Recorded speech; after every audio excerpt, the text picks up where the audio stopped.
Tonight, I want to share with you the real story of Suzanne Giesemann. This journey will take you across oceans and through the mysteries of the heart. Suzanne's path is one of deep transformation.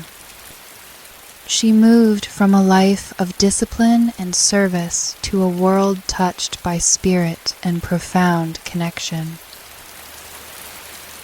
There is something quietly powerful about following a dream, especially when that dream leads you to places you never expected. Suzanne's journey began with the steady beat of order and duty. But life, as you will hear, had much more in store for her. I'm Patty, and welcome to Awaken While You Sleep. Before we begin, let's take a moment to unwind and get our minds into a peaceful, receptive state. Find a comfortable place, settle in, and allow yourself to be present with me. For tonight's meditation, we'll use a gentle breathing technique to help you fully relax. Let's begin together. Breathe in softly for a count of 4. Hold for 2. Then exhale slowly for 6. Inhale. 1, 2, 3, 4. Hold. 1, 2. Exhale slowly. 1, 2, 3, 4, 5, 6. Let's do this again. Inhale. 1, 2, 3, 4. Hold. 1, 2. Exhale slowly. 1, 2, 3, 4, 5, 6. Feel your body growing heavy and warm.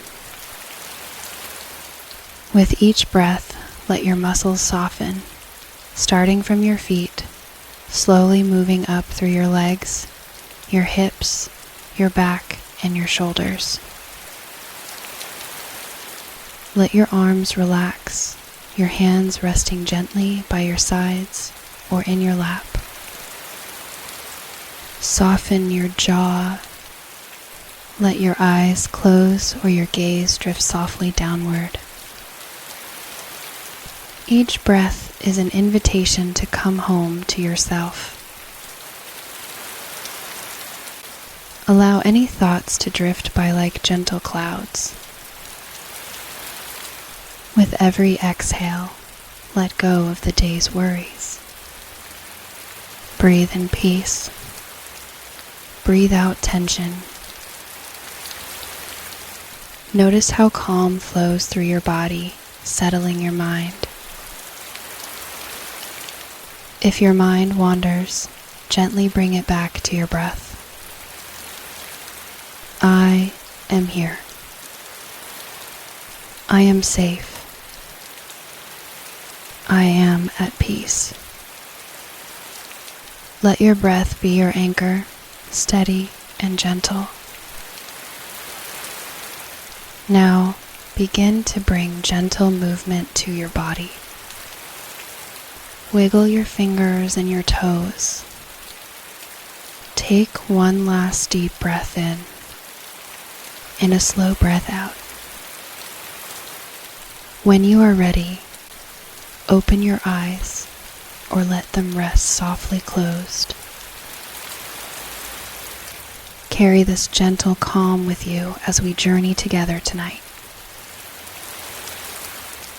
Remember, every breath is an act of self-care, an invitation to return to stillness. Now, let us begin. there is a quiet courage in opening your heart to new possibilities. Sometimes, the most unexpected moments can change everything. Suzanne's life is a reminder that even after loss, even after the darkest storm, hope can appear in ways we least expect. As you listen, allow yourself to reflect on the gentle truth that life is always offering us new beginnings. Just as Suzanne found her way through sorrow, we too can discover light after loss. Let's begin her journey.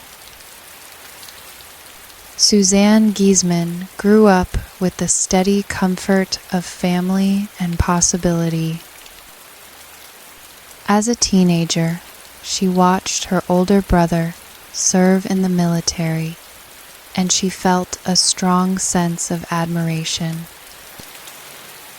She dreamed of following in his footsteps.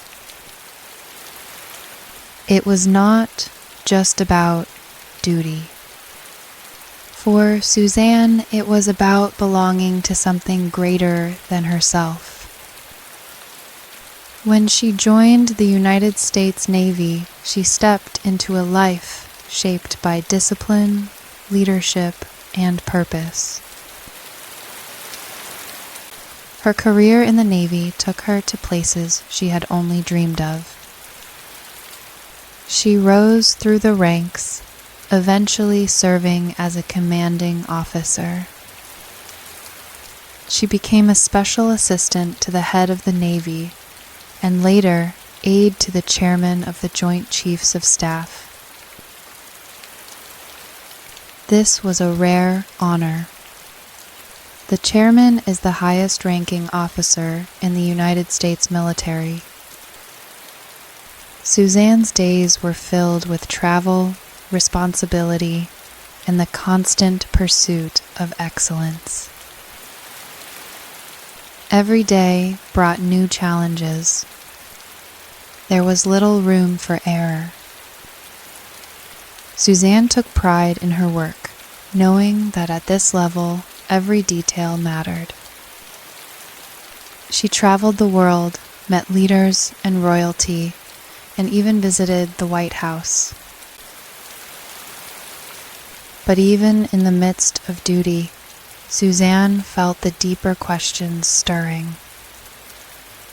She wondered about the meaning of life, about fate, and about what comes after. These questions rested quietly in her heart, waiting for their time to surface. On September 11, 21, Suzanne's world shifted. That morning, she began her day at the Pentagon. Soon after, she and the chairman left for a flight across the Atlantic Ocean. News of tragedy reached them while they were in the air. At first, it seemed like a small accident. A plane had crashed into the World Trade Center. But as she listened to the news on her headset, it became clear this was something far greater. Another plane struck. The world changed.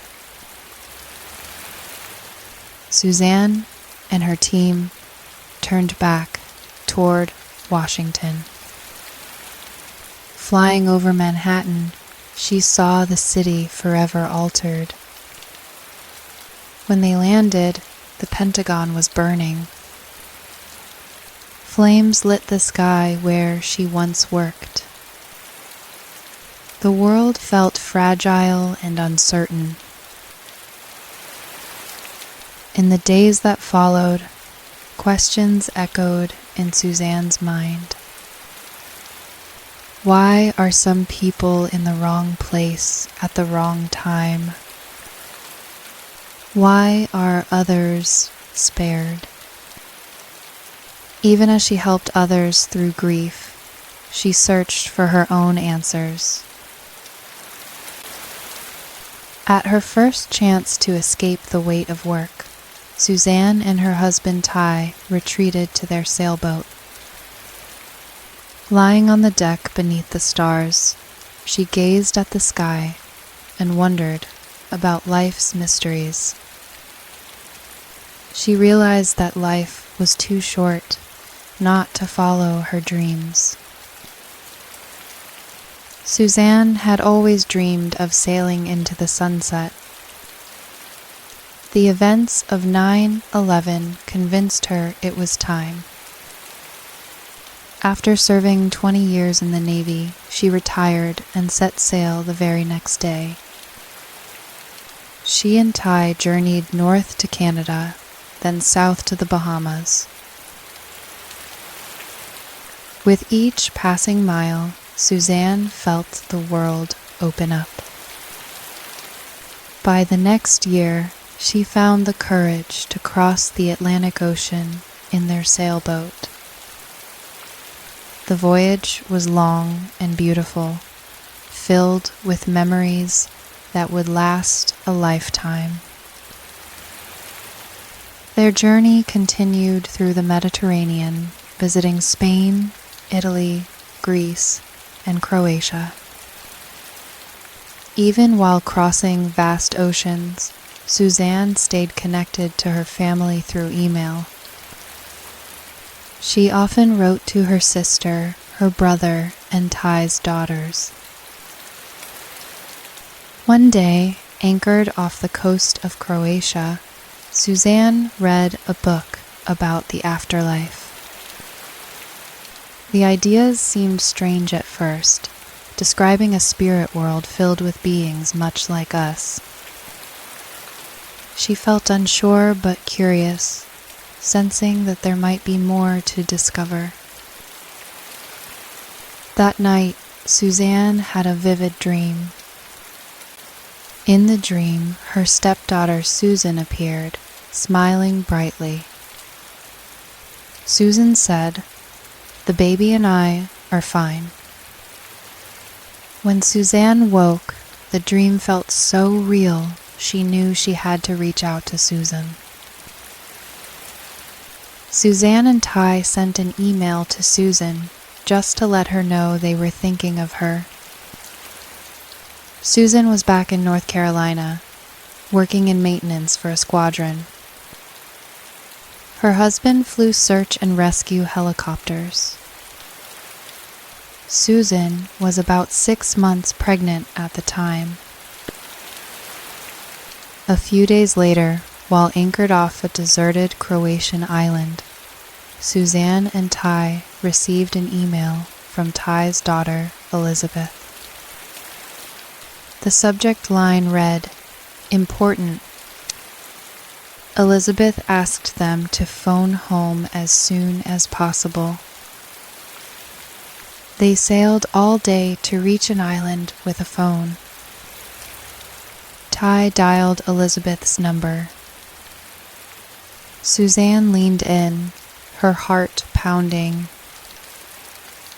Elizabeth's voice trembled as she shared the news. Susan was gone. The world seemed to stop. Susan, only 6 months pregnant, had been struck by lightning while crossing the flight line at her Marine Corps base. There was no storm. She was simply walking from her car to work, excited to see her husband. In an instant, she and her baby were gone. Shock and disbelief filled Suzanne and Ty. They left their boat in Croatia and began a difficult journey home, carrying only their grief and a small dog named Rudy. Rudy became their comfort, an anchor through the long days of travel. Returning home meant facing not just their pain, but the sorrow of everyone who loved Susan. At the viewing, Suzanne saw Susan dressed in her Marine uniform. Yet the vibrant spirit she knew was gone. Suzanne realized that Susan's true essence could not be lost. In that moment, Suzanne felt a deep need to know if Susan was still near. She made it her mission to seek answers, to find a medium who could connect her with Susan's spirit. The journey back to their boat in Croatia became a search for hope. Suzanne gathered books on the afterlife and read them as they sailed along the Croatian coast. One afternoon, Ty noticed a yellow butterfly following their boat. It was December, and butterflies were rare. Still, the butterfly stayed near. That evening, when they docked at a small island, their boat was surrounded by butterflies, though none fluttered near the other boats. Suzanne felt a gentle nudge from the universe, though she did not yet understand. The next morning, Suzanne and Ty hiked up a small mountain. Suzanne walked alone, quietly asking Susan for a sign. At the top, she felt disappointed, unsure if her plea had been heard. Then, from the corner of her eye, a yellow butterfly appeared. The butterfly circled Suzanne, brushed gently against her heart, and flew straight down the path toward Ty. In that moment, Suzanne knew Susan was sending her a message. She felt comforted, certain that Susan's spirit was near. Determined to learn more, Suzanne found a medium and experienced a powerful reading. The evidence was clear. Susan was still with her, just in a different way. This experience opened Suzanne's heart to a new world. Suzanne, already a published author, felt called to write about mediumship. She met Janet, a medium who invited her to learn how to connect with spirit. Suzanne soon discovered a natural ability to tune in to messages from the other side. She attended classes, practiced with Janet, and was amazed as she brought through evidence from loved ones in spirit. This was not magic or fantasy. For Suzanne, it was a new form of service, as real and meaningful as her years in uniform. Suzanne traveled to England to study at Arthur Findlay College, a place where people learn the art of connecting with spirit. She returned home eager to put her new abilities into practice, but sailing season was about to begin. She gave a handful of readings before leaving on her boat. Each reading was filled with evidence and comfort. Suzanne realized that the connection to spirit would not fade, even as she sailed across the seas. One quiet morning on the boat, Suzanne sat in meditation. Words began to flow through her, forming a poem. The verses came quickly, 3 pages of gentle rhymes. Ty listened as Suzanne read the poem aloud, both of them moved to tears.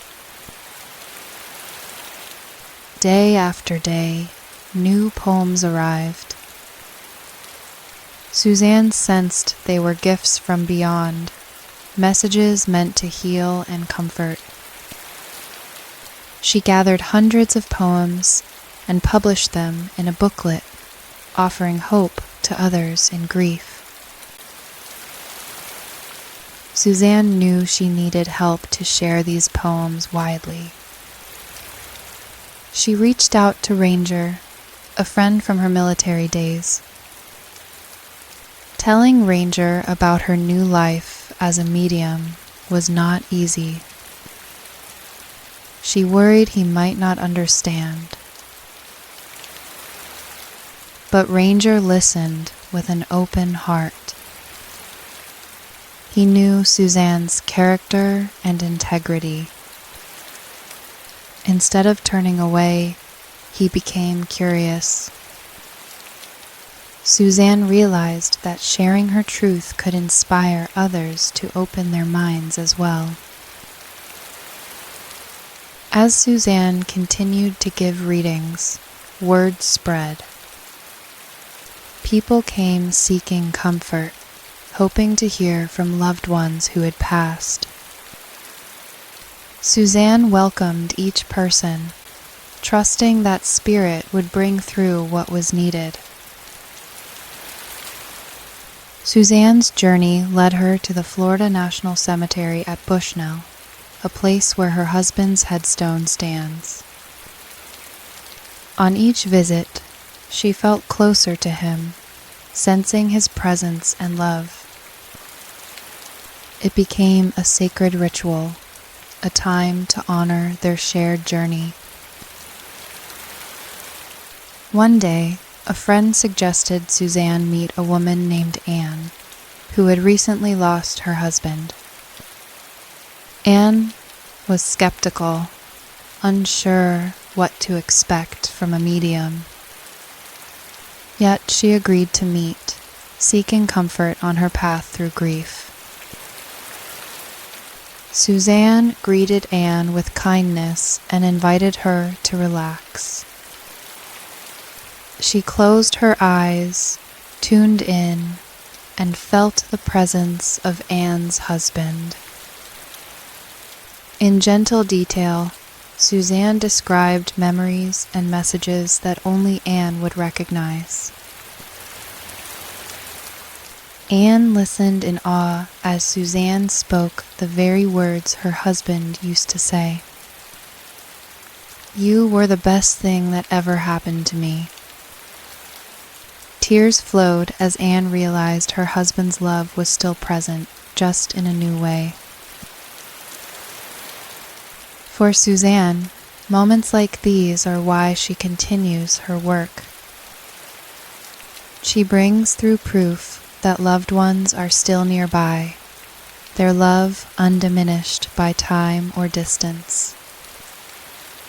This is not magic, nor is it fantasy. It is connection.